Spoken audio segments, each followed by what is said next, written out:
বিএনপির দেশ গড়ার পরিকল্পনা শীর্ষক এই কর্মসূচির সমাপনী দিনেও দেশের বিভিন্ন প্রান্ত থেকে আসা নেতাকর্মীরা যোগ দেন। শনিবার সকালে খামারবাড়ি কৃষিবিদ ইনস্টিটিউটে এ আয়োজনে সভাপতিত্ব করেন বিএনপির সিনিয়র যুগ্ম মহাসচিব রুহুল কবির রিজভী। আর উদ্বোধক হিসেবে যোগ দেন দলটির স্থায়ী কমিটির সদস্য আমির খসরু মাহমুদ চৌধুরী। সভাপতির বক্তব্যে রুহুল কবির রিজভী বলেন, যে কোনো ঘটনা ঘটার সঙ্গে সঙ্গেই একটি রাজনৈতিক দল বিএনপিকে দোষারোপ করার চেষ্টা করছে, আর পতিত সরকার এখনো অডিও বার্তায় হুমকি দিচ্ছে। এসব ঘটনা নির্বাচন বানচালের ষড়যন্ত্র কিনা তা খতিয়ে দেখতে হবে সরকারকে।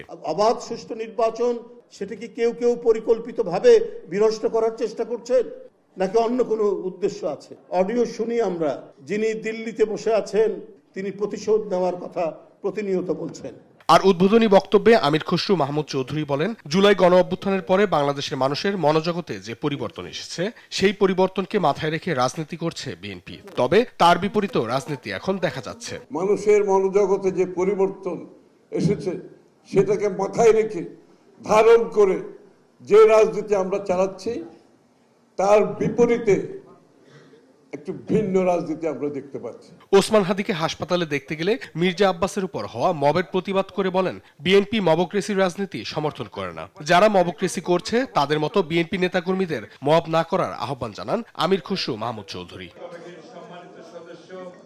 অঙ্কন চৌধুরী, দেশ টিভি, ঢাকা।